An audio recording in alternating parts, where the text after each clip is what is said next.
Salam alaikum, Azul, bonsoir. Le peuple algérien a tenu sa promesse.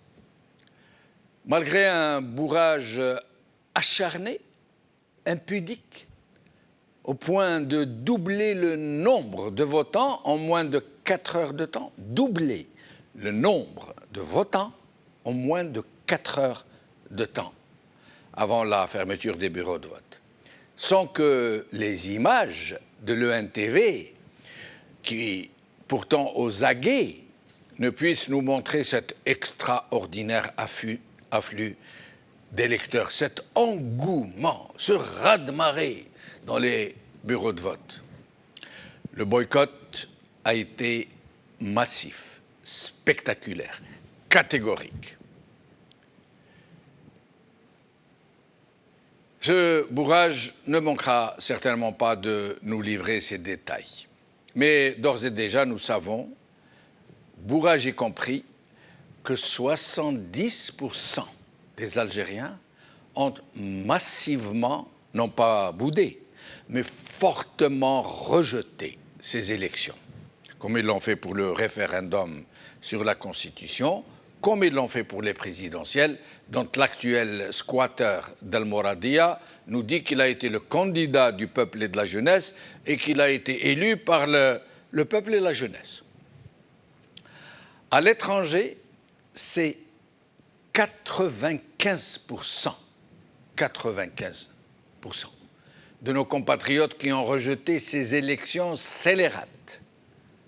Alors, d'abord et avant de revenir à ce qui nous intéresse, j'aimerais me saisir de cette grande victoire du peuple algérien pour m'adresser à ces puissances étrangères qui soutiennent presque inconditionnellement le squatter d'Al-Mouradia au prétexte, nous disent-elles, qu'elle refuse de prendre langue avec des généraux et en avançant comme argument qu'elle ne considère pas le Hirak comme une dynamique sérieuse, encore moins une alternative aux généraux, puisque, selon eux, ce mouvement qui se dit révolution ne propose rien et n'a d'autre perspective audible que de chanter dans les rues, une fois par semaine. Avec ce boycott, elles ont, ces puissances occidentales, leur réponse.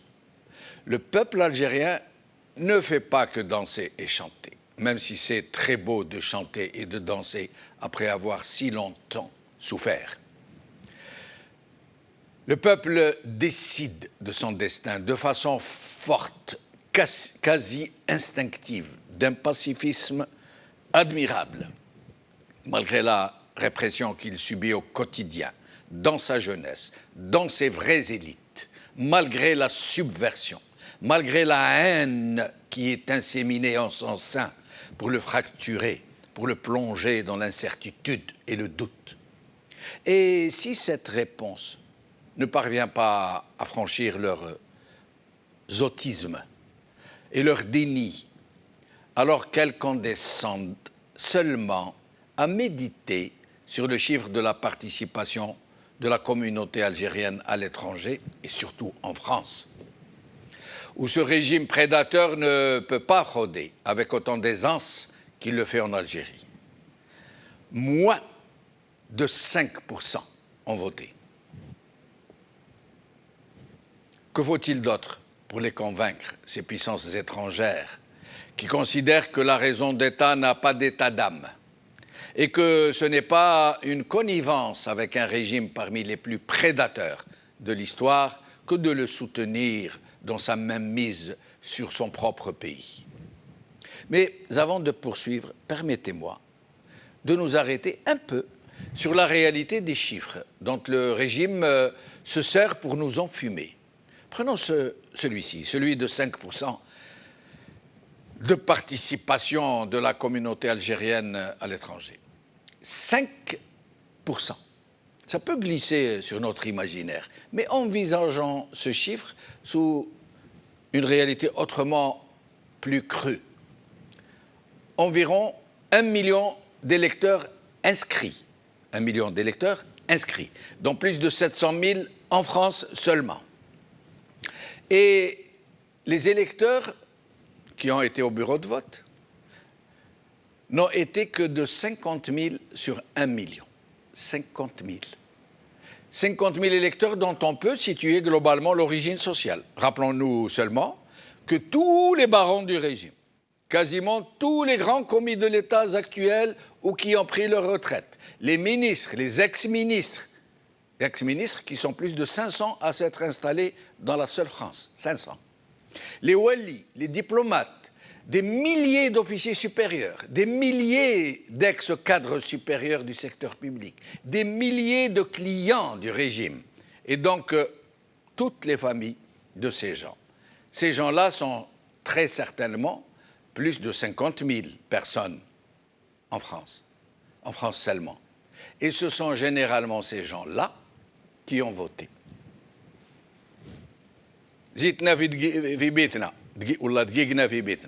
En plus de quelques retraités dans les foyers à Douma, littéralement pris en otage par les services consulaires et qui les emmènent par corps entier pour voter.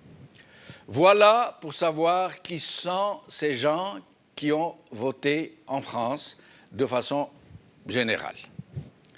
Rien de changé donc.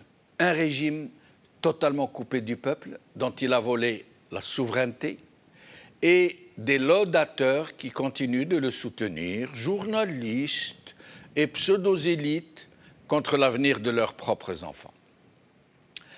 Malgré le rejet catégorique et massif de ces élections, une infime minorité dont une grosse partie est issue de la fraude va s'ériger en façade parlementaire, faire de bonnes affaires et lever la main quand on le lui demandera.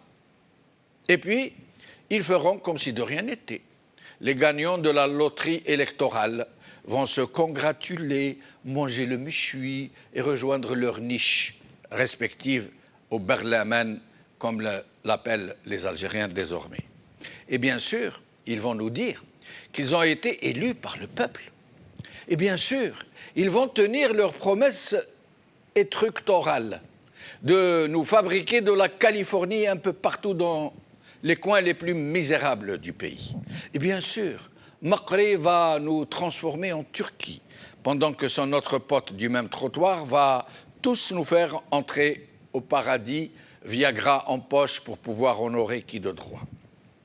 Et les autres, tous les autres qui auront été admis à la pâtée, à défaut de curé, vont être connectés au machin pour apprendre à lever la main plus vite que l'autre qui ira puiser dans la poche du pays. Et roule remoule.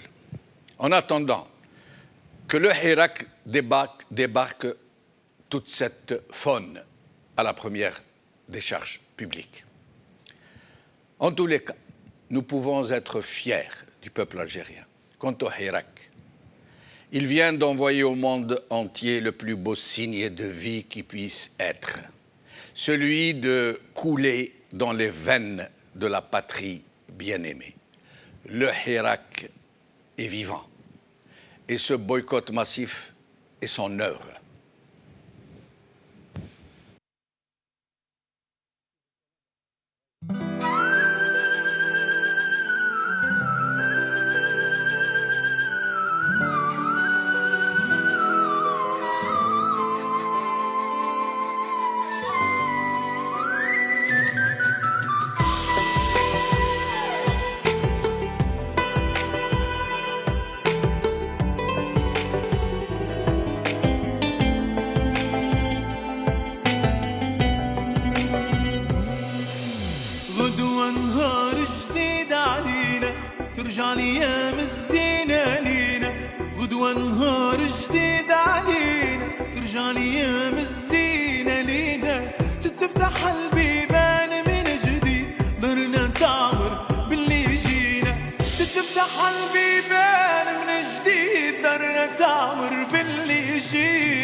غدوة نهار جديد علينا.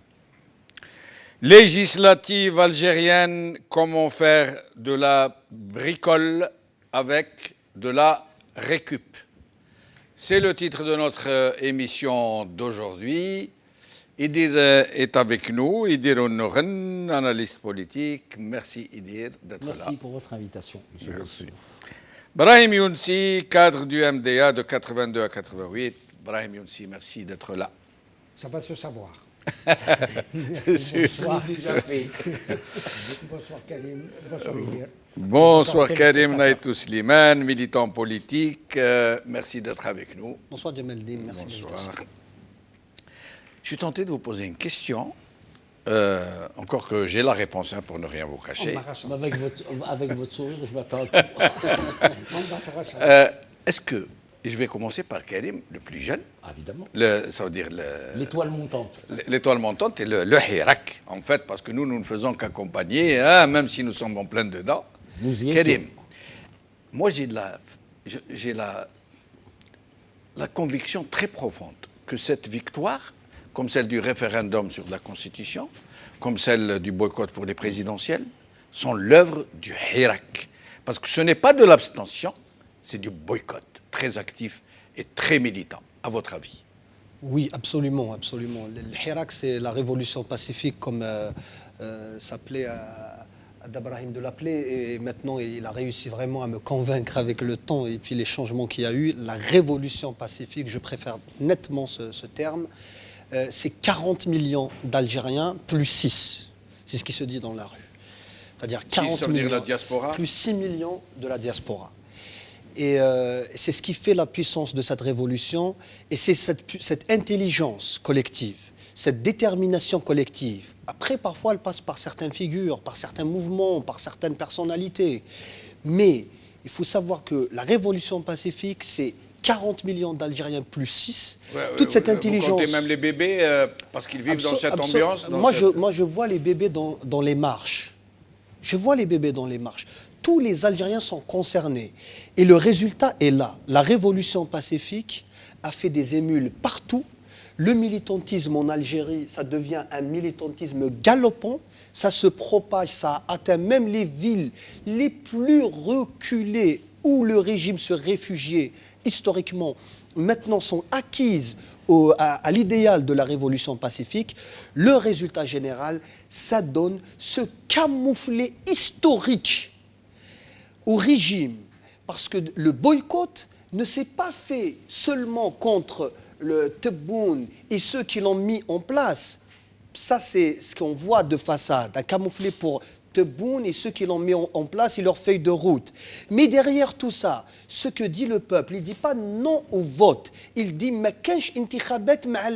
c'est-à-dire maintenant, bien sûr, non à Tebboune et ceux qui l'ont mis sur place, mais surtout non à ce régime. Donc, la révolution pacifique maintenant impose son slogan principal, c'est-à-dire c'est un régime qui est illégitime au-delà des personnes. C'est le régime qui est illégitime et il faudra revenir à la légitimité populaire. Nous aurons le temps d'en parler tout à l'heure. Mais c'est ça la véritable victoire de cette révolution pacifique. Le peuple est là et il veut sa souveraineté. Et on en parlera. Brahim Younsi, est-ce que ce boycott massif, réellement massif, est-ce que c'est aussi pour les régions qui n'ont pas l'habitude de faire le Hirak, est-ce que c'est leur façon de faire le Hirak? Ou est-ce que c'est leur façon d'arriver, d'annoncer leur arrivée dans le Hirak? C'est visible. Moi, je vais revenir sur ce que vient de dire M. Karim. Et vous l'avez repris. Il a parlé des 46 millions. Oui. Moi, je mettrais plus encore, parce qu'il s'agit de la nation. Ça veut dire même nos cimetières? Et oui, nos cimetières et ceux qui ne sont pas encore nés. Parce que nous votons pour eux. Pardon. Vous aviez une citation sur la nation. Donc, oui. Dites-la moi. La nation, dites-la nous. C'est le partage en commun d'un cimetière antique. Oui, partage en commun d'un cimetière antique. Non, je le cite jamais, je te ferai savoir. Parce que... Je sais. Oui, parce que on n'en parle pas. Okay. C'est une question de où est-ce qu'on se met. Lui, il n'est pas extrême droite, lui. Alors, je vous laisse poursuivre. Je rends les mots à son auteur. Ah oui, oui. Bon, Karim a parfaitement raison.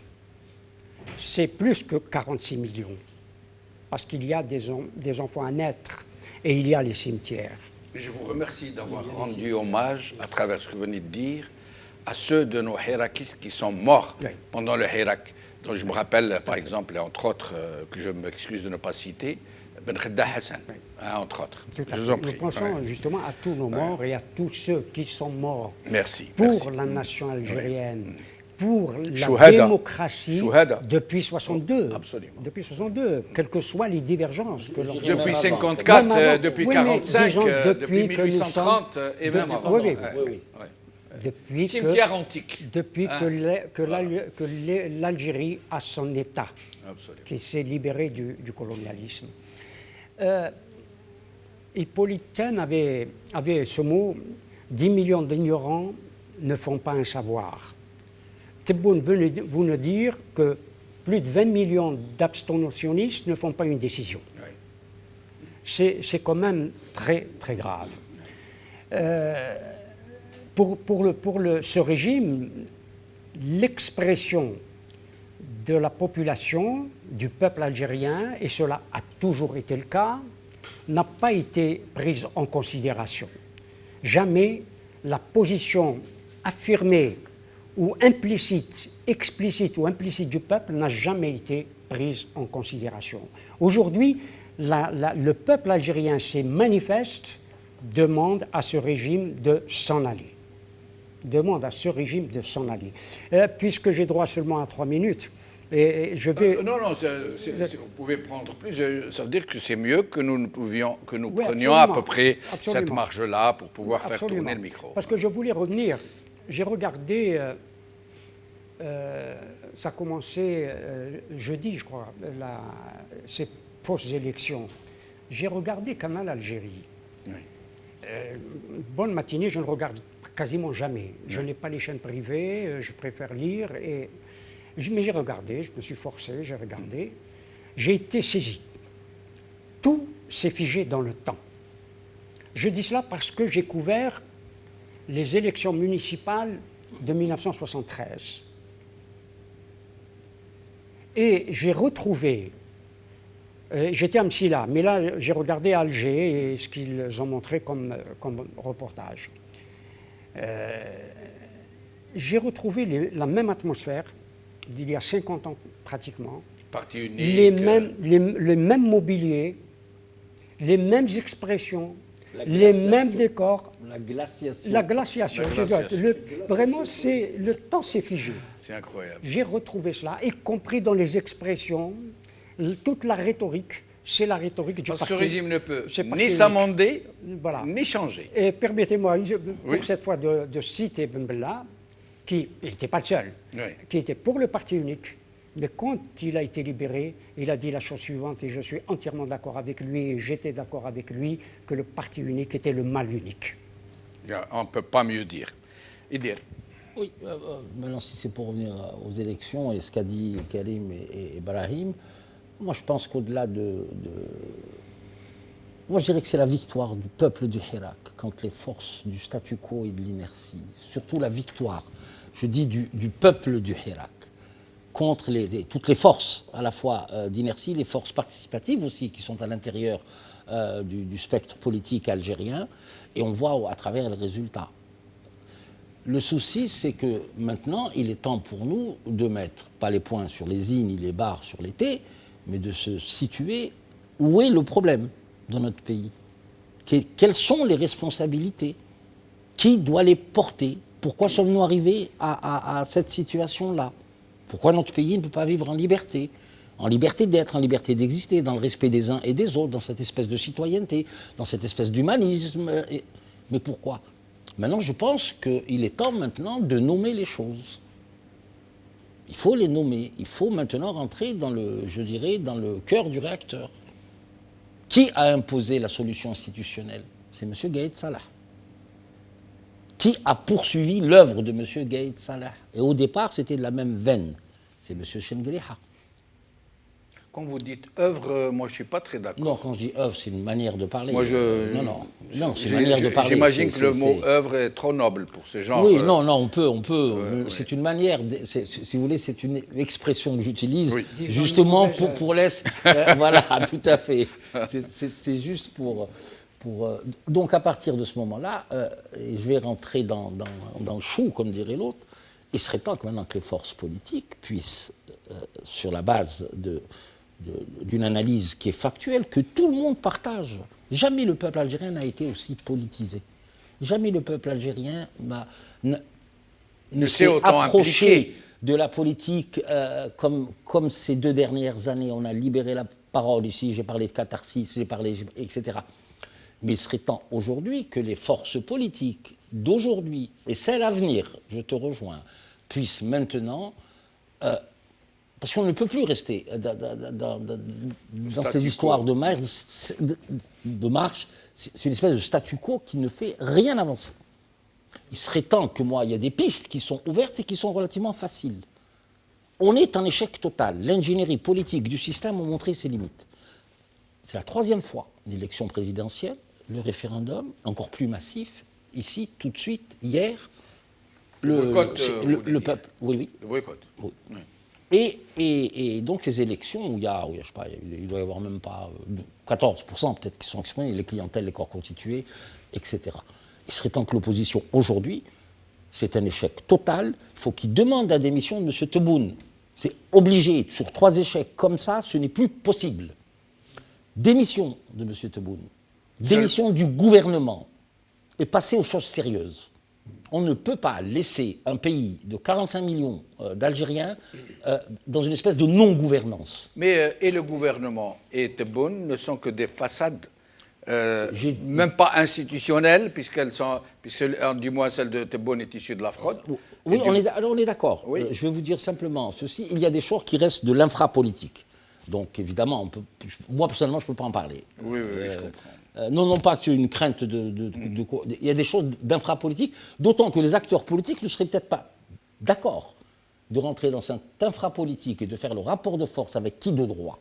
Parce que le moment n'est pas venu. Il y va de la cohésion nationale. Parce que le moment n'est pas venu, parce que ça pourrait provoquer des... Je ne dis pas si le moment est venu, vous savez l'histoire, comme je l'ai souvent dit. Moi j'ai appelé au départ du Hirak à ce que j'ai appelé moi le compromis historique.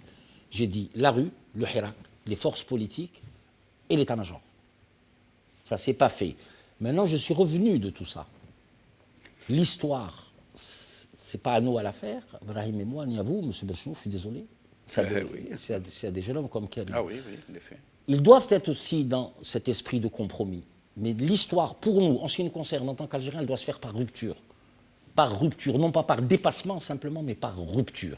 Et c'est à cette jeunesse-là, d'abord, ce n'est pas pour exercer le pouvoir, mais on doit... Je vais reprendre une petite...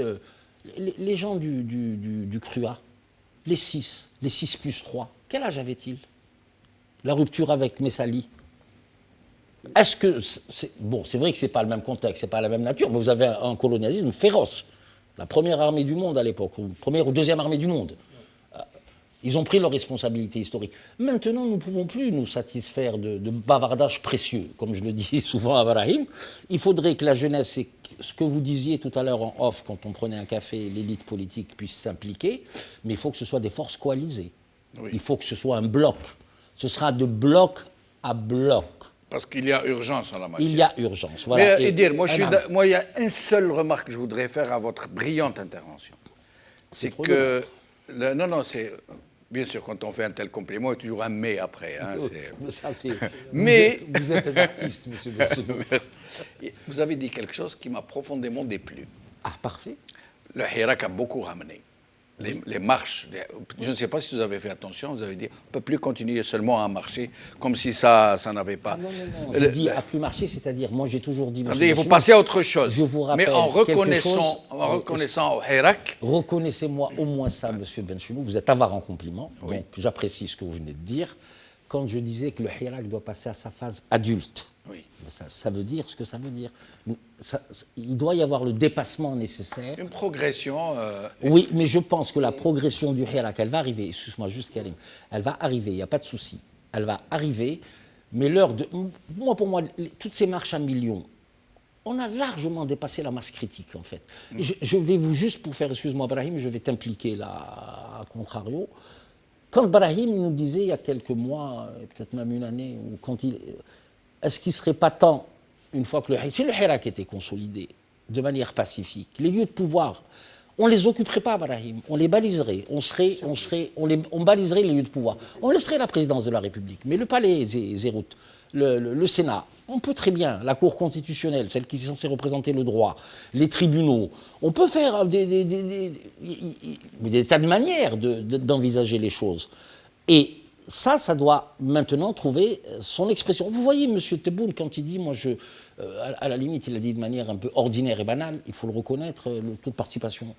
Mais ce n'est pas un chef de Zaouïa qu'on a, c'est pas un président de la République. On va y arriver. Mais ce que vous avez dit, j'imagine que ça suscite des réactions. Alors je vous en prie, allez-y, l'un et l'autre. Drapeau blanc. Non, parce que ce qu'il vient de dire est très intéressant. Il est clair que si nous parlons de révolution, et Dieu sait que je n'ai pas cessé de dire que ce qui se passe de révolution, parce que la révolution agit par rupture. Et il y a eu une rupture. Le 22 février 2019, il y a eu une vraie rupture. Avec le système de façon globale. Un mot de Raymond Aron me vient à l'esprit au sujet de ce qu'on appelait la révolution de mai 68, qu'il avait qualifié d'anachronique et de futuriste. La révolution du 22 février n'est certainement pas anachronique, elle est de son temps. Mais futuriste, elle l'est certainement. Et la révolution est là. C'est dans ce futur, dans ce futurisme de cette révolution que la rupture se situe. Il y a du travail. Oui. Il y a du travail, il y a beaucoup de travail. Mais est-ce que le moment est venu, comme est en train de nous le dire, est-ce que le moment est venu maintenant? Le moment, pardon, une seconde, je crois que tous les moments sont bons à prendre. On a raté des marches. Quand je dis des marches, c'est pas marche d'escalier. Ouais. On a raté des marches. Oui. Voilà, on a raté des marches. Ces marches-là, on peut les monter maintenant. Pour une révolution, c'est toujours le moment. L'essentiel de l'essentiel, c'est que cette révolution reste sur le même mot d'ordre et les mêmes mots d'ordre que Karim a cité tout à l'heure. Je suis d'abord fasciné par l'intervention de Taïdir, qui est vraiment qui tombe vraiment à pic au bon moment. Je reconnais là le fin analyste et l'observateur de la scène politique avec tout un historique. Par contre, j'ai l'impression... Il n'a pas dit le fin analyste, il a dit la fin analyste. La fin analyse. الغراف بالدرجة, voilà. Et on reconnaît là aussi quand même tout ce qui reste aussi de l'appareil, des appareils politiques, c'est-à-dire l'homme d'appareil, il a parlé d'infrapolitique. Donc, je suis d'accord avec ce qu'il a dit, mais en même temps, je suis en désaccord profond sur, par contre, la terminologie, sur les mots, les concepts avec lesquels il l'a formulé et qui peuvent tout changer. Je suis d'accord sur le fait que le Hirak doit monter maintenant d'un cran, doit faire un saut qualitatif, là, et il est en train de le faire. C'est pour ça que moi, à un certain moment, je disais, par exemple, Hirak, là, je passe clairement à révolution. Et la révolution, comme a dit d'Abrahim, opère par rupture. Donc, oui, pour un saut qualitatif, mais avec quel mot, quelle définition, quel concept et surtout avec quel casting. Parce que lorsque vous dites qu'il est temps de faire un compromis historique avec les trois, le peuple au départ. Ouais, mais là j'ai l'impression, parce que vous avez parlé des forces politiques. Au départ. Oui, mais j'ai l'impression que vous avez aussi, vous gardez toujours le poids des forces politiques. Donc là, en vous entendant, c'est comme s'il existe maintenant sur le terrain trois forces. la rue, le peuple, les forces politiques structurées parties, hein, en partie c'est bien ça, et l'armée. Moi, je pense que la révolution, comme je l'ai toujours dit, est d'abord un enjeu de pouvoir, c'est-à-dire de balance de pouvoir, de rapport de pouvoir. Rapport de force. Rapport de force, oui, oui. Dans l'équation du pouvoir. Oui, en fait, dans l'équation du pouvoir, d'accord. tout à Ah fait, non, c'est c'est les rapports de force. Le Hirak, lorsqu'il a commencé, a écarté les partis politiques. Les partis politiques, actuellement, c'est un fait, hein, pas un jugement de valeur, Oui, oui. n'ont pas de poids politique, ne pèsent plus pas beaucoup dans la scène politique algérienne. Qu'est-ce qui reste? Il reste l'armée et il reste le peuple. Le compromis qui a été possible et qui reste encore possible et qui ne sera plus possible dans peu de temps, c'est le compromis entre l'armée et le peuple. Pas dans le sens de négociation compromis, non. Dans le fait que les généraux de l'armée, qui se sont accaparés tous les pouvoirs, redonnent à l'armée elle-même son statut d'armée républicaine pour qu'elle revienne sous l'aile du peuple. Parce que l'enjeu, c'est la souveraineté. C'est le compromis que je vois, qui pourrait encore être possible. C'est-à-dire que ceux qui tiennent le pouvoir maintenant, parce qu'on le sait, c'est le pouvoir militaire qui tient. Mais, il faudrait pardon, s'ils Karim, reviennent... Oui, pardon. Ce serait l'idéal Ouais. que l'armée comprenne que le moment est Au nom de la raison d'État. Au nom de la raison d'État, Ouais. de remettre le pouvoir au peuple avant qu'il ne soit Oui, trop tard. oui. Mais Survie de la nation, Ouais, de on en a- l'État. tout à mais vous fait. pensez que c'est faisable, c'est imaginable, c'est envisageable? C'est ce que j'allais dire. S'il reste un peu de raison, vraiment, le peu de raison, s'il en reste encore, parmi les décideurs, nous leur disons que c'est le moment ou jamais. Parce que si ce compromis ne se fait pas maintenant, dans peu de temps, il ne sera plus possible parce que la révolution va s'accomplir, la rupture va venir. Parce que le peuple, en réalité, c'est lui le véritable détenteur du rapport de force, du poids véritable. Et cette rupture, et ce boycott de ces élections, c'est quoi? Pour moi, je le vois comme un ultime avertissement. Parce qu'il s'agit d'un boycott actif. Derrière ce boycott, moi, je vois déjà les prémices d'une grève générale. Et par la suite, si ça ne marchera pas, je vois que le peuple va réinvestir les rues d'une manière pacifique, mais d'une manière différente. C'est-à-dire pacifique, mais d'une manière continue. C'est-à-dire que ça ne sera plus des marches du vendredi ou des marches de temps en temps de mardi. Là, le peuple gronde. Pour y entrer en désobéissance civile? Ça va être ça. On y va. Et là, on rentrera dans une véritable période de crise. Parce que là, ceux qui tiennent le pouvoir maintenant n'ont pas l'air de comprendre ce qui gronde. N'écoute pas ce qui est en train de se passer. Parce que la rue gronde. Et lorsque la rue gronde, elle parle très rarement. Elle parle une fois par deux, si elle est exprimée très fortement. Mais là, Avec ce boycott, elle commence à hausser le ton. Oui. Lorsqu'on voit qu'à Ouergla, les habitants que je salue et que je Ouergla respecte et quelle énormément, autre ville? et d'autres villes, il y a eu même à Djelfam, Sila, j'ai reçu des messages. Plateau. On fait le boycott. On fait le boycott, ça n'a jamais été fait Est-ce auparavant. que les vidéos sont prêtes? Je ne sais pas ce qu'il y a la vidéo. Ces sur scènes la dont caméra. nous parle Karim? Mais, on va essayer de les préparer. Ce que je Ça voulais veut dire qu'il y a pardon, quelque vas-y. chose de très grand qui arrive. Ce que je voulais dire, dans ce qu'a dit Karim, je crois que tu n'as pas saisi le fond de ma pensée. Au départ, quand le Hirak est arrivé, j'ai parlé de compromis historique. D'accord.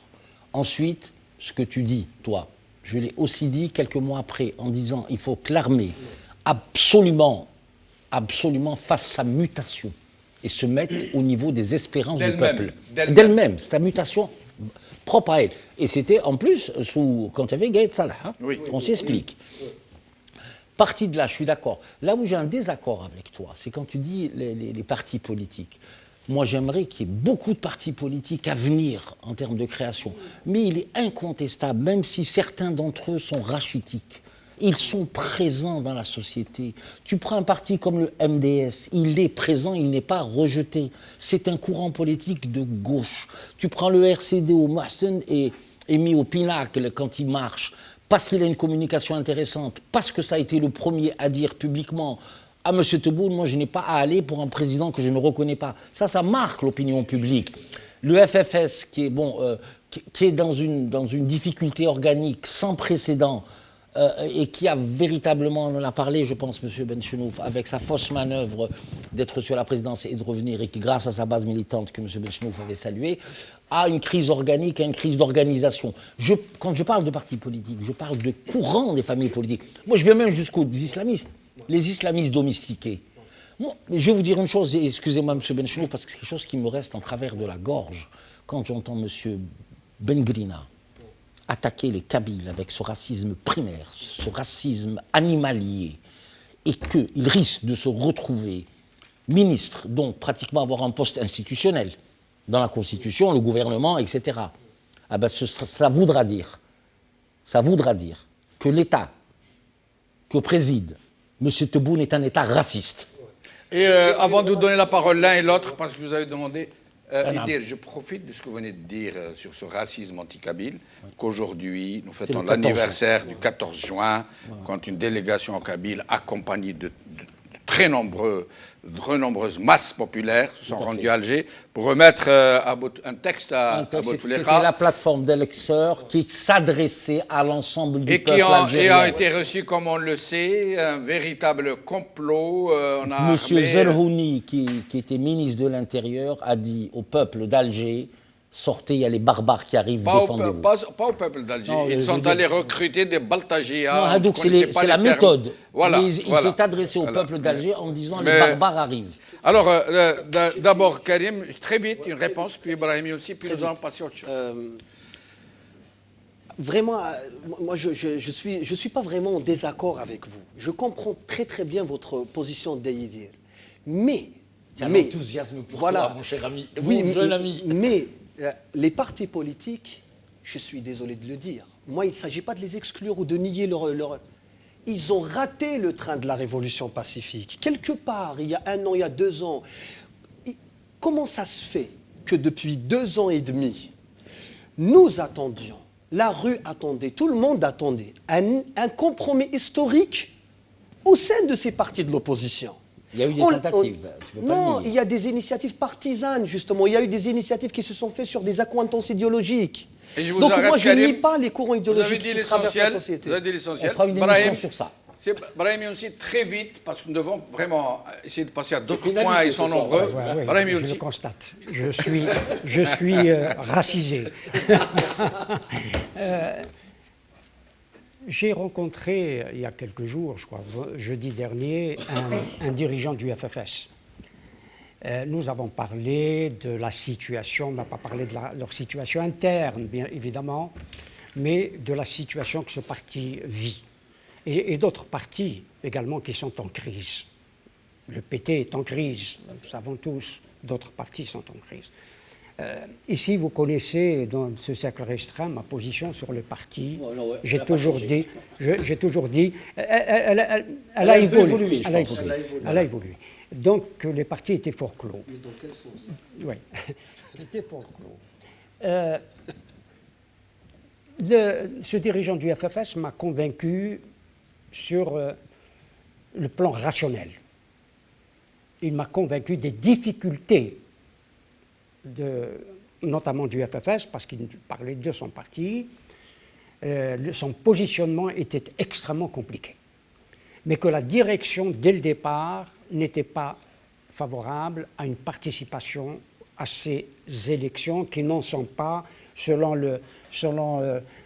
l'image que donne Magritte de ce tableau. Il a peut-être joué la pédagogie. C'est possible, c'est possible. Ça, il faut le prendre en considération. C'est possible, bien évidemment. Et je connais bien monsieur, oui, que je salue d'ailleurs. C'est possible. Mais ceci dit, la discussion était ouverte et honnête, je le pense, et je lui ai dit que s'il m'autorisait à en parler, j'en parlerai, j'en parle. Je crois que les partis politiques aujourd'hui, c'est là où il y a une évolution, étant donné la situation dans laquelle se trouve la révolution, il faut peut-être leur apporter un peu de carburant, une aide extérieure qui leur permettrait d'être... Oui, du sang neuf. Il y a du sang neuf, mais je pense que cette révolution devrait les propulser pour pouvoir être, pas des intermédiaires, mais des... Leur donner un rôle fonctionnel. Alors, oui. Je peux rebondir ou pas? Allez-y, mais vite. Sur le FFS. Moi, j'ai pas de difficulté. J'ai beaucoup d'amis au FFS. Et le FFS a une histoire, il y a une culture politique. Il y a vraiment de la culture démocratique au sein du FFS. Mais je pense qu'avant que le FFS n'appelle à une rencontre nationale citoyenne, il devrait d'abord commencer par s'organiser, lui, à refonder d'abord son parti, à refaire l'union, au lieu de refaire l'unité, à défaut de refaire l'unité, et d'aller ensuite proposer la feuille de route. D'ailleurs, la révolution, elle a dépassé tout cela. C'est pour ça que j'ai dit ça. Là, je te rejoins. Parce que la révolution, elle se joue déjà ailleurs. Déjà, elle ne se joue plus au sein des structures, ni des structures, ni des états-majors, ni des personnes, ni des personnalités, ni des militants. Parce que moi, je vois aussi comment ça se passe dans la rue. Le peuple, la rue gronde. C'est quand même beaucoup dans l'histoire. Ça se passe, il faut vraiment qu'on prenne la mesure. Et là, je m'adresse réellement aux responsables, à ceux qui tiennent les manettes en ce moment. Je vais te dire, le peuple, il y a quelque chose. Juste c'est qu'au niveau du Hirak parisien, parce que nous sommes à Paris, il y a quand même des militants du RCD, il y a des militants du FFS, il y a des militants du PT, il y a des ex-militants du FIS. Par contre, il n'y a pas le courant islamiste domestiqué à Paris. Ah non. Il y a un peu les radicaux, il y a des militants Rached, il ne faut pas les nier, ils sont là. Donc ça prouve que là aussi, il y a un enjeu politique et un enjeu de territoire. Mais on en reparlera très vite, Brahim Younsi. S'agissant en tout cas... Mais ça ne représente pas, je suis d'accord avec toi, la majorité. Entièrement d'accord. Parce que moi, je vois que... Brahim Younsi. Allez-y, je vais faire l'arbitre. Allez-y, vite. Excuse-moi. Non, je vous en prie. Non. Au contraire, moi j'aime bien comme ça un échange aussi vif. Absolument.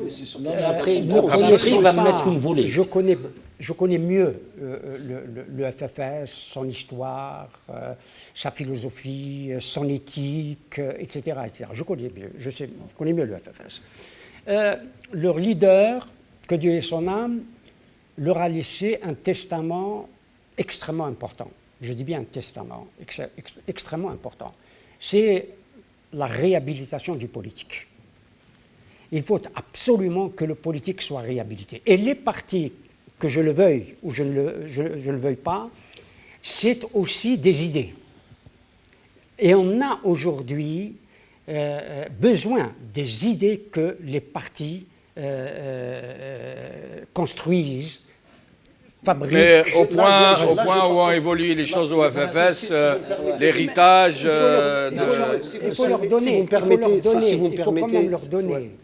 il faut quand même leur donner l'opportunité et aussi le temps de pouvoir se remettre... Alors très vite, Karim, parce que sinon on va passer l'émission à parler de ce genre. Moi, je pense que l'apport des idées au sein du Hirak se fait en dehors des partis, peut passer par les partis, mais ne se fait pas que par les partis. L'apport que les partis... Je n'ai pas dit cela. Je n'ai pas dit cela. Mais les partis, c'est des courroies. Non, là vraiment, les partis peuvent apporter des outils. Des outils organisationnels parce qu'ils sont outillés pour ça. Je disais que la pensée de M. Aïd Ahmed disait que l'état civil était le seul de nature à faire un exercice politique neutre.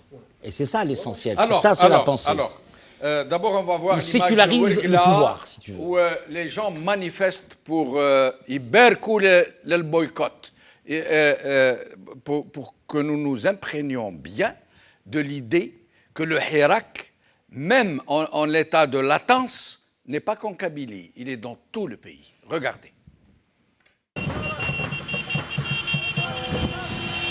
Alhamdoulilah, تمت المقاطعة بنجاح 100% بنجاح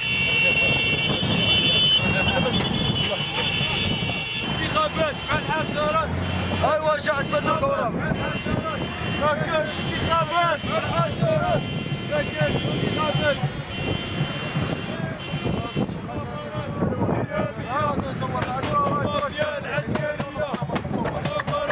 العسكرية تسقط المافيا البوليس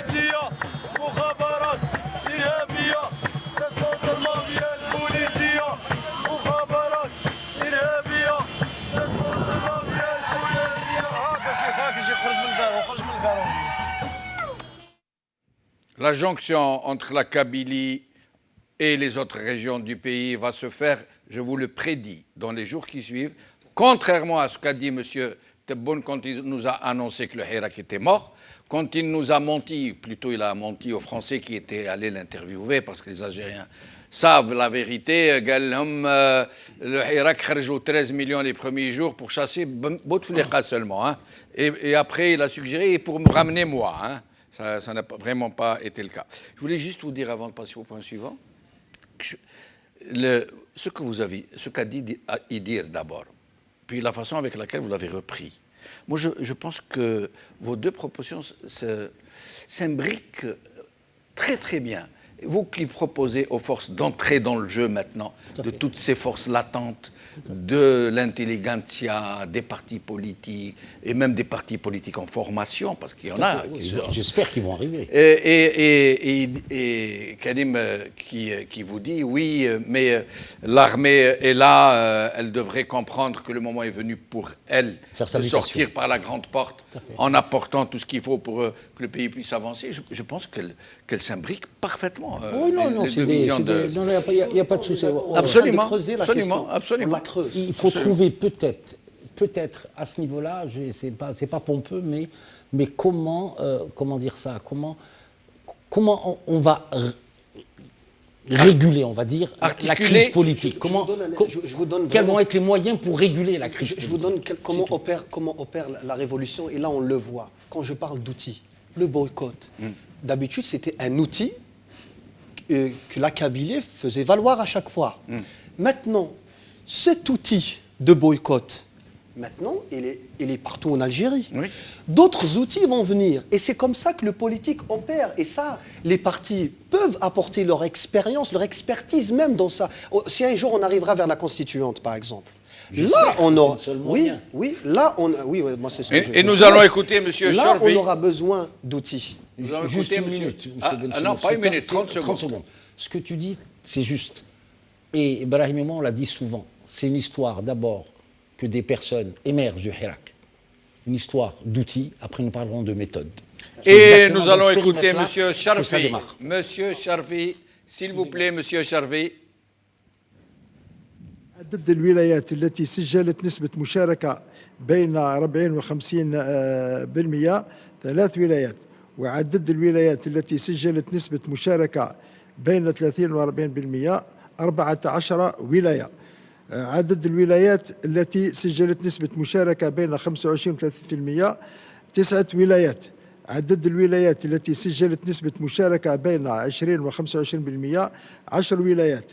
وعدد الولايات التي سجلت نسبة مشاركة أقل من 20% هي 7 ولايات. مما سبق تجدر الإشارة إلى أن 32 ولاية سجلت نسبة مشاركة تفوق 25% أي 55.17% من ولايات الجمهورية، و7 ولايات سجلت نسبة أقل من 20% أي 12.06% من ولايات الجمهورية. كما تم تسجيل 28 ولاية صوت فيها أكثر من 100,000 ناخب. يعني هذا المقاربة التحليلية يعني تجعل نحدد يعني معدل كاين فرق بين معدل المشاركة. معدل المشاركة تقريبا 30.20%. هذا يعني المعطيات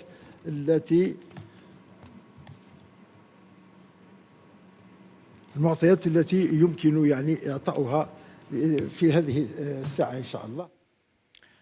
Alors, mes chers amis, j'aimerais que nous soyons assez dynamiques dans les tours de micro parce qu'il y a beaucoup de sujets, sinon on n'aura pas le temps d'en parler. Alors, d'abord, qu'est-ce que c'est que cette histoire de taux qu'il a communiqué, qui n'est pas le taux de participation, mais la moyenne des taux par wilaya, ce qui n'a rien à voir avec le taux qui est le rapport entre le nombre d'inscrits sur le nombre d'électeurs. Ça n'a rien à voir. De votants. De votants. Je vous donne... Ah oui, oui, voilà, Ah, d'électeurs ou d'électeurs. d'électeurs ou d'inscrits, c'est la même chose. Hein. Ouais, enfin, non, les électeurs. Les électeurs c'est une inscrits. chose- Oui, voilà. Les Voilà. électeurs inscrits. Et les votants. Voilà. Oui. Là, Voilà, oui.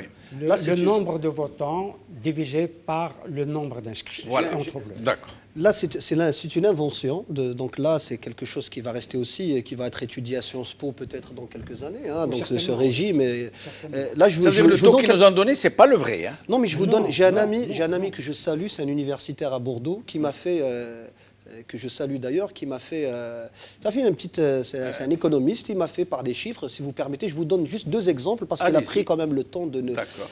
Donc, comment on passe de la magie d'un taux à 10 à un taux à 30 par les mots, par la magie des mots. Par Donc, ce genre d'habitude- de manipulation. Oui, nous d'habitude on parle de taux de participation. Eux maintenant ils ont utilisé l'expression moyenne de participation. Alors voilà ce que ça donne concrètement. Donc, exemple, Wilaya d'Alger, 2 900 000 votants et quelques, hein, là je ne dis pas tous les chiffres. Le taux de- Votants inscrits. inscrit, le Inscrit. taux inscrit, le taux de participation officiel, donc là Oui, oui. c'est l'APS, D'accord. 8,54. D'accord. Ok, ça c'est le taux. Wilaya d'Ilizi, Oui. Ilizi, le taux d'inscrits, c'est le nombre d'inscrits, c'est 54 000. 20 fois moins qu'Alger. 20 fois moins, voire plus. Le taux de participation, il est de 44%. 44. Alors, si on va, comme ça se fait dans tous les pays du monde, si on va par taux de participation, ça donnerait 9,18%. Parce que dans le taux de participation, on prend le pourcentage, le nombre de votants d'inscrits, plus le pourcentage de la ville, plus l'autre aussi, donc 2 millions et quelques, on a 8%, plus les 54 000 d'Élysée qui sont à 44%, et ça nous donne 9,18%. Mais si on fait la moyenne, si on va vers la moyenne, ça fait, ils prennent 30 et tout quelques. simplement, ils additionnent les Les deux taux qu'ils divisent par 2 ou par Donc 3 ou 8 par plus le- 44 divisé par 2, ça donne 26. Donc c'est de la supercherie. C'est quasiment le triple. Voilà. Donc lorsqu'on parle, nous, Oui, oui. de bourrage, d'élections truquées, là, ils ont fait la preuve eux-mêmes. Elle est documentée. Là, ils ne peuvent même pas vous attaquer pour diffamation. Parce qu'elle est, elle est documentée. Mais ils n'ont pas dit taux de participation. Ouais, moyenne. Ils ont dit, mais la presse s'est précipitée pour dire taux de participation et eux, ils se sont frottés les mains. Et je rappelle Ils ont laissé faire. Et je rappelle que France 24, son accréditation a été retirée Oui. parce que Il a France levé le 24, lièvre. elle a, voilà. Elle a alerté l'opinion sur C'est cette ça. arnaque.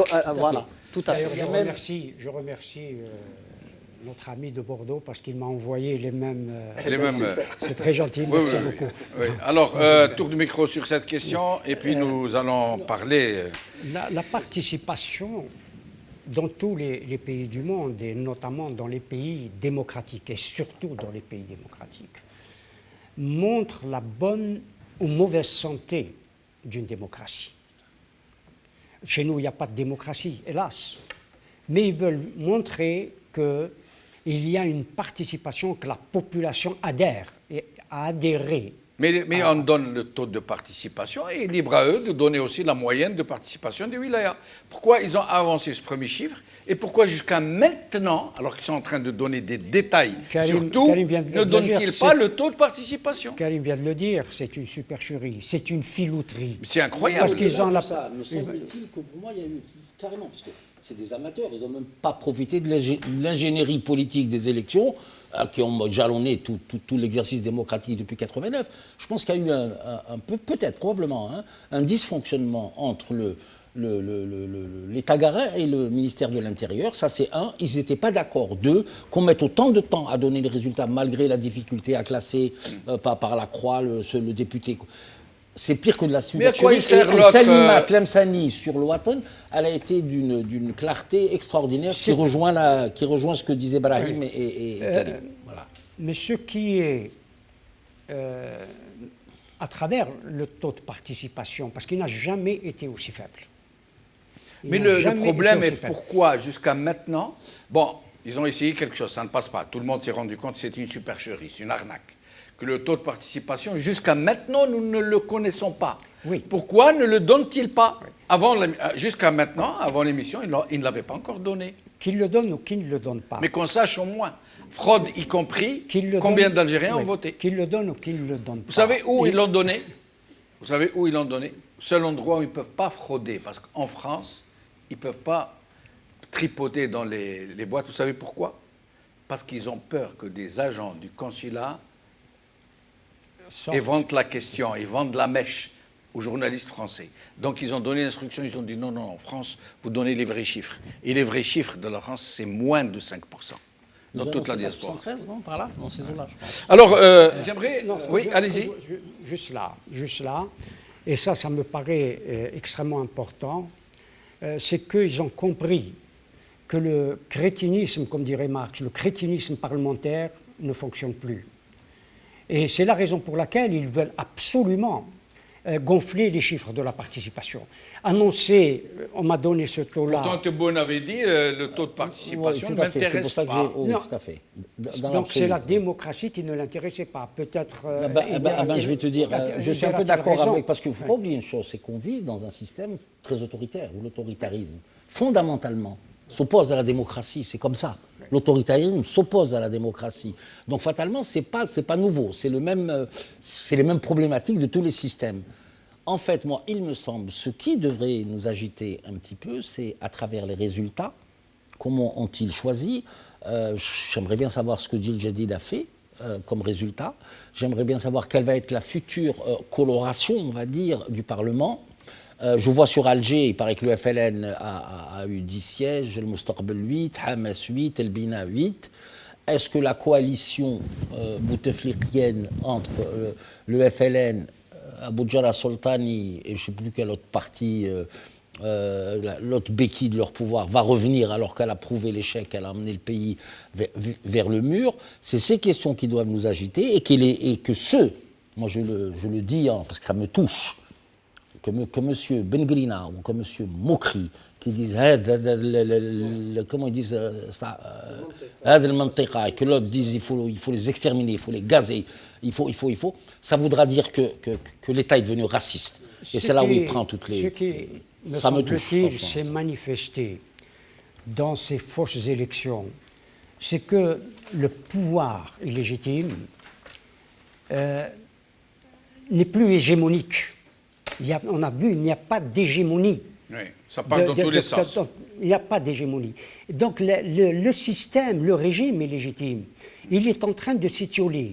Oui. Il y a un étiolement du système. Alors, excusez-moi, hier, Nazir vient de dire à l'oreillette, hier dans le site de l'ANI, ce machin qui est censé surveiller les élections, M. Charfi, qui tout à l'heure a fait un communiqué, nous sommes comptables devant Dieu, devant les chouhadas, alors qu'il est en train de couvrir les plus grandes fraudes électorales jamais connues dans ce pays. Alors, hier, dans son site, le taux, ils ont mis taux de participation. Et aujourd'hui, devant la levée des boucliers, ils viennent de corriger pour mettre moyenne de participation. Alors, il faut qu'on aille très vite, parce qu'il y a des sujets. Très vite, parce que justement, sur ce sujet en particulier, il faut aller très très vite. Parce que moi, je pense que taux, moyen, tout ça, c'est pour amuser la galerie. Ils auraient pu mettre n'importe quel chiffre, surtout au niveau national. Je pense que les décideurs actuellement ne s'attendaient pas à un tel boycott. Ne s'attendaient pas à l'ampleur des dégâts. Ils n'ont pas vu venir. Nous allons voir ce que pense M. Tebboune du taux de participation. قلت أن بالنسبة لي نسبة المشاركة ما تهمنيش.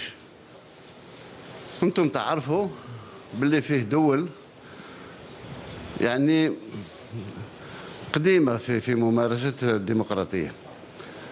بالنسبة للمشاركة دائما في الانتخابات التشريعية ما تكونش نفس النسبة لما تكون انتخابات رئاسية أو انتخابات بلدية أو انتخابات ولائية. النسبة دائما ولكن مهما كان الحال اللي صوت راه أدى الواجب نتاعو.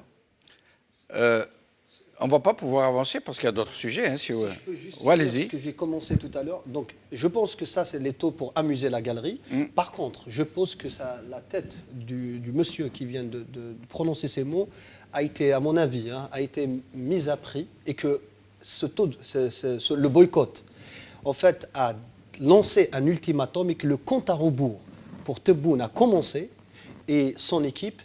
Par contre, moi, je lance toujours un appel pour dire que la solution, c'est le peuple. Alors, si vous n'avez pas un mot, 15 secondes, je passe. Je parle de M. Tebboune. Vas-y, Brahim, je t'en prie. Vas-y. Mais vraiment, c'est 15 secondes, hein, chaque fois. C'est anecdotique pour moi, c'est très anecdotique, ce n'est pas le fond. Parce que Tebboune, quand il arrive, alors qu'on avait dressé une tribune, des micros, la presse qui était en face, il dit « Je ne suis pas venu pour faire une conférence de presse ». C'était pas prévu. C'est pour ça qu'il s'est fait piéger. Et je ne prends qu'une seule question. Et après, il en a eu 4 ou 5. Il a dit que des bêtises. Alors, oui, d'abord, M. Tebboune aurait dû démissionner de sa qualité de membre du comité central du FLN, ça c'est un. Deuxièmement, avec toute sa nouvelle majorité présidentielle, sur quelle base vont-ils lier, quelle base de gouvernement, quelle politique vont-ils appliquer? Est-ce que ce sera les 54 propositions de Tebboune? Le FLN, qu'est-ce qu'il aura à dire? El Bina, qu'est-ce qu'il aura à dire? Le Front Mustarbel, c'est tout ça qui est kafkaïen. Et comme disait Karim, c'est vraiment de l'agencement cosmétique. En plus, avec les 18 mois de bilan de M. Tebboune, à tout point de vue, moi je l'ai dit il y a quelques mois... Alors, je me permets de vous arrêter d'autorité. Nous allons voir... question. Est-ce que vous vous rappelez de la... D'autorité, la question, Non, la question, c'est une question. Alors, est-ce que vous vous rappelez de l'alliance présidentielle de M. Bouteflika? Oui, il y avait Yahya, il y avait... non, en formation politique. Non. RND et Hamas. Oui, c'est ça. Il y avait Abou Jarrah Sultani, le Premier ministre en prison, là. Yahya et Belkhadem. Barbe FLN, il avait les trois. Voilà. Il avait la qui éradicatrice, c'était le RND, il avait le Barbe FLN et évidemment l'islamiste domestiqué. Et aujourd'hui, qu'est-ce qu'on a? On a Ben Guerina, Hamas. Non, pas Ben Guerina. Oui. Non. On a Mokri. On a FLN, MSP et RND, la même chose. Bis repetita. Et c'est pour ça que Tebboune avait juré Uqsim billah barnamj al-Raïs ma yitwaqqaf. Il a de la suite dans les idées et c'est un homme qui tient parole, finalement. On ne peut pas le lui dénier. Regardez. J'adore l'humour de M. Benchenouf. Regardez ces photos. Oui. Ça, c'est 2014. Voilà, c'est ce que je disais. Voilà, 2014. Voilà. Alors, on a changé les têtes, mais on n'a pas changé les costumes. Et c'est Baji qui doit être content. Hein. Il a maigri d'une centaine de kilos. Baji. Voilà. Et Mokri, il a pris du muscle. Voilà. C'est un excellent danseur, par contre. Oui. Non, vous l'avez vu. Alors, mes chers amis. Un pas en avant et 3 en arrière. Alors voilà, l'Algérie nouvelle que nous a promis Tebboune. Il nous a dit l'Algérie nouvelle, et c'est celle de 2014 que nous retrouvons dans les travées de la façade institutionnelle. C'est quand même fort de café. C'est plus que fort de café. C'est incroyable.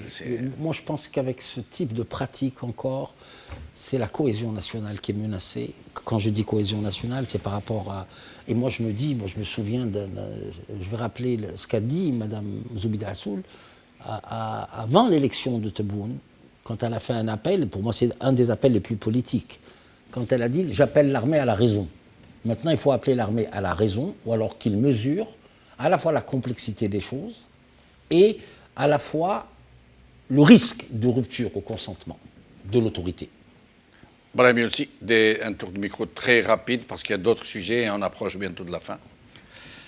Moi, tout cela ne m'inquiète pas. Tout cela ne m'inquiète pas. Parce que il y a une conscience politique aujourd'hui dans le peuple. Ce n'est pas ce qu'a dit le colonel des services à Hassan Qadi. Il lui a dit pourquoi vous, les élites, vous impliquez autant alors que le peuple n'est pas prêt, le peuple n'est pas mûr politique, il n'y a pas de conscience politique, c'est les islamistes qui vont encore. Le discours que Jean DRS tienne. Ouais. Oui, eux, ils sont dans la conviction qu'il n'y a pas de conscience politique. Que sans eux, nous, on plongerait, on piquerait du nez. Parce que cet individu, j'ai écouté Qadi Hassan quand il a dit ça. Ce colonel est dans l'élitisme parce qu'il pense qu'aujourd'hui, il y a une révolte des élites partout dans le monde. Une révolte des élites dans le sens de Christopher Lasch. Parce que jusqu'à maintenant, là, les masses, ils considèrent que les masses menacent l'ordre social, mais menacent un certain ordre social. Un certain ordre social. Alors qu'aujourd'hui, ce sont les élites qui essayent de menacer l'ordre social. Et c'est eux qui menacent réellement l'ordre social. Ils voudraient que les élites s'y mettent. Parce que les élites, aussi bien chez nous que dans le monde, surtout sur le plan mondial, c'est elles qui détiennent notamment tous les flux financiers et les flux de l'information. Exact. Et de pas la seulement. technocratie. Tout à fait. Et toutes les technologies. C'est cela aussi. Ils jouent les élites contre les masses qui sont en train de remettre l'ordre social Le en question. process aussi, on a vécu ça un peu avec les altermondialistes, où on se disait, mais le capital financier a été plus fort. Donc tout simplement. Voilà. La question sur ça, le capital, c'est tout parce qu'il y a quand même un fonctionnement systémique. À mon avis, dans notre cas, en tout cas algérien, je pense qu'au stade actuel, il y a quelque chose, il y a un signal d'alarme, il y a quelque chose qui est en train de s'opérer et c'est un changement radical. Je pense, c'est pour ça que j'ai dit le rôle des partis politiques va être amoindri. Parce qu'à mon avis, on passe d'une crise politique à une crise nationale. Et c'est là où je rejoins ce que disait au début d'Abrahim. C'est-à-dire que maintenant, l'État est menacé. Et c'est la nation qui va venir à son secours. Parce que là, l'État-nation, jusqu'à présent, je pense que depuis 1962 jusqu'à maintenant, l'État-nation n'a pas encore pris en Algérie. Parce qu'on a eu l'État... Il n'a pas opéré. Il n'a pas opéré. On a eu l'État, mais la nation a été écrasée par cet État. Maintenant, puisque cet État maintenant est menacé, la nation, par la révolution pacifique, va venir à son secours. C'est pour ça que ce que vous avez dit tout à l'heure aussi, vous l'avez dit depuis des mois, je pense qu'il a son sens maintenant. L'armée doit opérer sa mutation, c'est urgent. Il en va de la pérennité de l'État. Sinon, on ira vers une révolution pacifique, mais une révolution quand même avec tous les risques que ça implique. Juste, non, parce que Très, Brahim aussi, puis comme vous voulez. Très vite. Ouais. C'est vrai que... On n'a plus de temps, je vous Oui. avertis que vous n'aurez pas l'occasion de parler des autres sujets. Mais allez-y. L'État national est fissuré, ça c'est vrai. Il faut repenser notamment la nation. Oui. Il faut repenser la nation. Ça c'est C'est le clair. seul sujet sur lequel nous sommes d'accord. Absolument. Non, mais Non, c'est je clair. rigole, Il faut je absolument repenser la nation.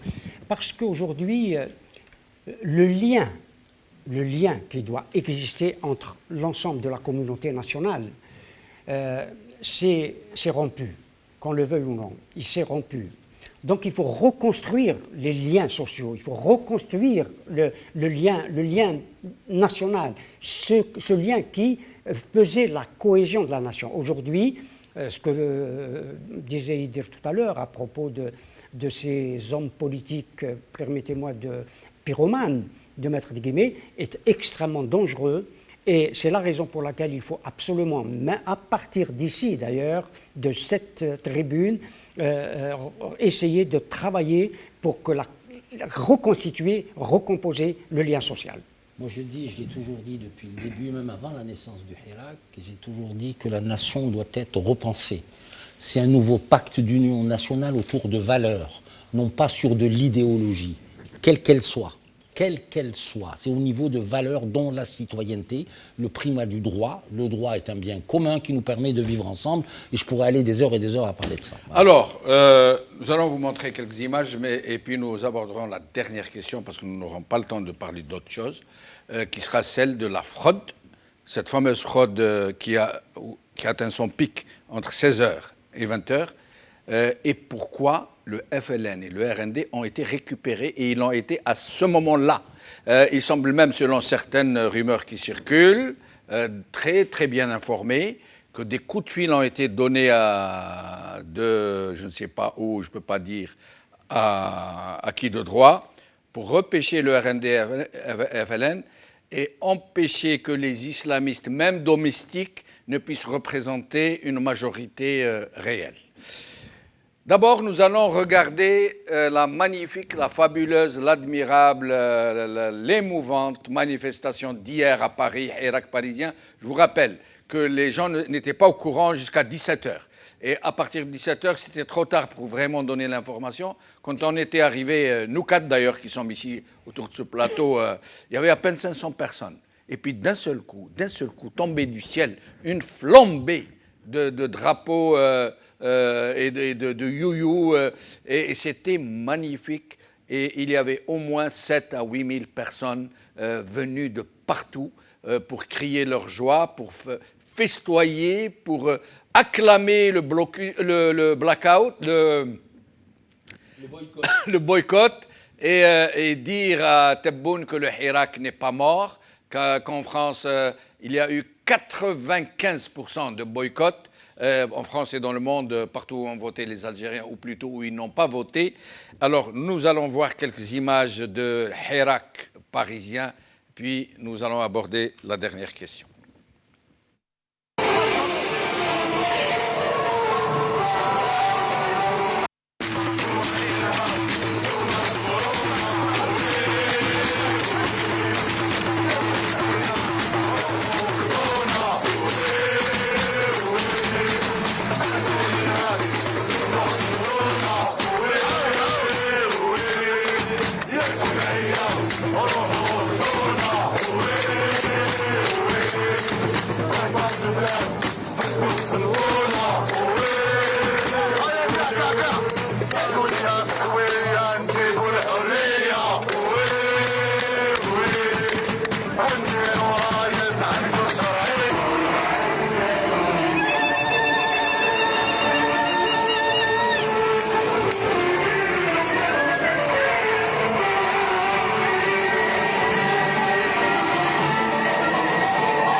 Alors, Idir... Juste une petite remarque à faire, si vous me permettez, oui, bien monsieur sûr. Benchelouf.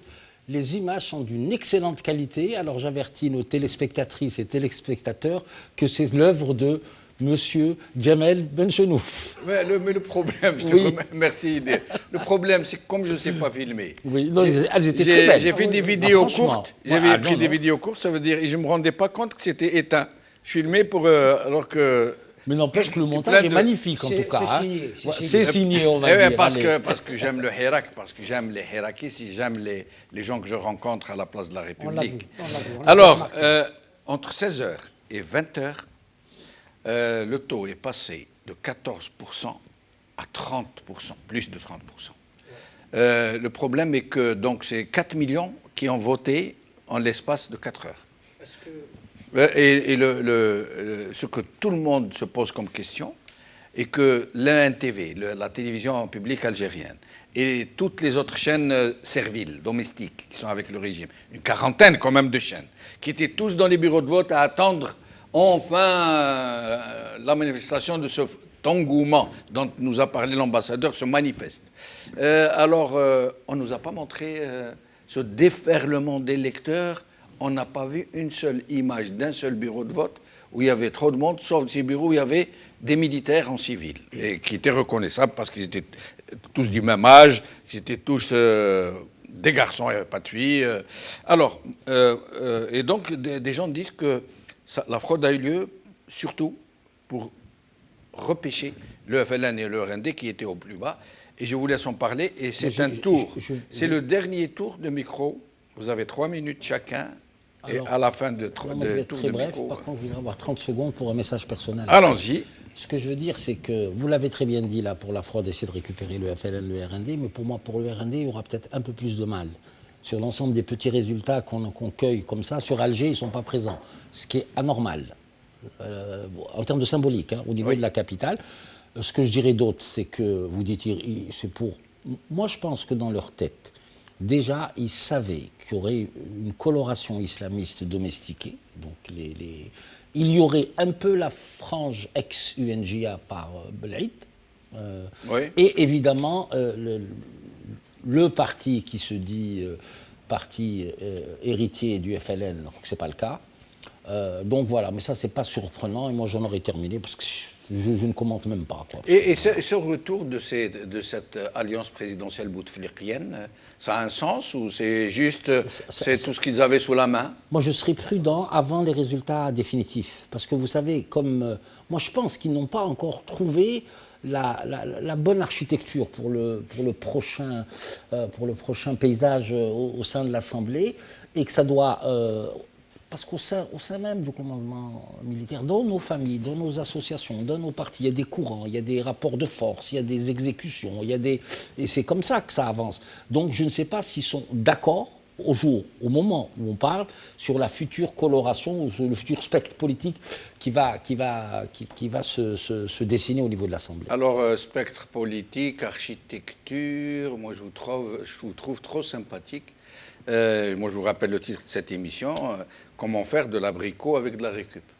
Ah non, mais là je suis d'accord, mais les gens qui décident sont là en se disant, avec lesquels on a le moins de soucis avec un président qui est un président handicapé, qui n'est pas compétent. Le souci, c'est ça aussi. Alors, vas-y pour la bricole et lui fait de la récup. Moi, je vais par contre faire dans la métaphore et l'énigme, dans la métaphore historique. Alors, Benchenou, je vous pose l'énigme que le Sphinx a posée à Oedipe. Lorsque Oedipe a rencontré le Sphinx, et c'est un des mythes fondateurs donc de la psychanalyse et tout ça, il lui pose la question. Donc le Sphinx, je rappelle, c'est cet animal mythique, sauvage. Donc il lui dit, quel est l'animal? Pourquoi sauvage? Parce qu'il est connu pour... À partir du moment où il est mythique. Voilà, mais il est connu pour dévorer les passagers. Il vous pose une énigme, si vous ne trouvez pas la solution... C'est le Sphinx, ça? Mais c'est pas le Minotaure, plutôt? Non, c'est le Sphinx. Ah, le Sphinx, il dévorait le Sphinx? Ouais, chez Sophocle, il vous pose l'énigme. D'accord. Et à Oedipe, il a posé l'énigme suivante. Il lui a dit, quel est l'animal qui, le matin, marche sur 4 pattes, sur 4 jambes, à midi, marche sur 2 jambes, et le soir, marche sur 3 jambes? Oedipe réfléchit et trouve la réponse. Il lui dit que c'est l'homme. Parce que l'homme, lorsqu'il naît, le matin, il marche à 4 pattes. À midi, lorsqu'il est jeune, il marche sur 2. Et le soir, quand il de la vie, lorsque la fin s'approche, à l'hiver de sa vie, il marche avec la canne. Alors moi, je vous pose maintenant l'énigme, parce que c'est pas celle que je voulais poser, mais je voulais vous poser quelque chose en Algérie. Quelle est cette créature en Algérie qui, le matin, marche sur une jambe, à midi, marche sur 60 jambes? Pour citer Aït Ahmed Allah yarhamou, on est passé du parti unique à Stin Hizb. Et le soir, marche sur 3 jambes. Le régime algérien. C'est le régime algérien. Le matin, il était avec le parti unique. Après 80, il était avec 60 hizb, donc vous savez tout ça, donc 60 jambes. Il a trompé les gens avec cette pseudo-démocratie de façade.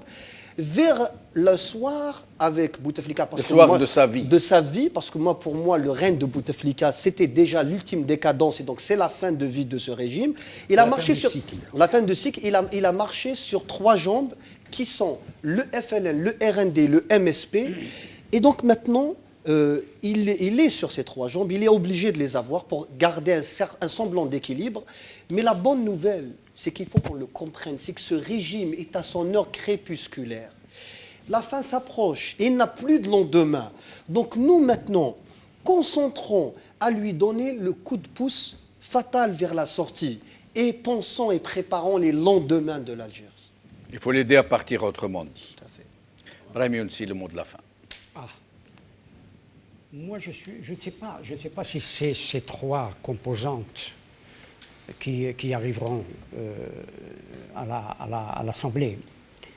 Mais peu importe, je crois que l'Assemblée qui va exister demain, je l'ai dit la dernière fois, que ça sera une chambre introuvable. Parce que je suis Quel persuadé... m'aviez-vous dit de Louis XVIII? De Louis XVIII, D'accord. en 1815. Je ne sais pas quel sera l'âge des nouveaux députés.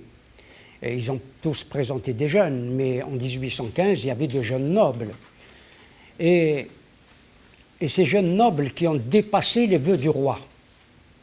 C'est pour ça qu'on dit plus royaliste que le roi. C'est exactement ça la chambre dont on parle. Et les députés qui arrivent, ça sera de nouveaux visages, jeunes, et qui vont être forcément plus royalistes que le roi. Et qui vont, à mon avis, voter toutes les lois répressives que le gouvernement va leur présenter. À l'époque, on a parlé de la terreur blanche, la couleur de la monarchie et de la royauté. Je crois qu'il y aura une terreur qui porte les trois couleurs, si c'est ces partis-là. Parce que et le FLN, et le RND, et le MSP ont une revanche à prendre. L'un, notamment le MSP, parce qu'il a été chassé de cette révolution, le FLN et le RND, parce que leur patron, leur responsable, un Sellal, un Ouihya, etc., sont en prison et ils ont été totalement décapités. Ils prendront de toutes les façons, d'une manière ou d'une autre, si c'est eux qui arrivent, une revanche et ça sera vraiment la chambre introuvable. Oui. Juste pour... 15 secondes, c'est la fin, oui. C'est juste pour souhaiter bonne chance à tous nos collégiens qui passent le BEF, je pense, demain, et au fils de mon ami Samir Salhi, qui s'appelle Salhi Mohamedou Slimane. Il est bien né. Alors je souhaite à mon petit-neveu bonne réussite. Tout à fait, bonne réussite. Et à tous les collégiens et les collégiennes algériennes. Par contre, d'Abrahim, je pense qu'il accorde beaucoup de crédit à ces nouveaux visages. Je pense aussi.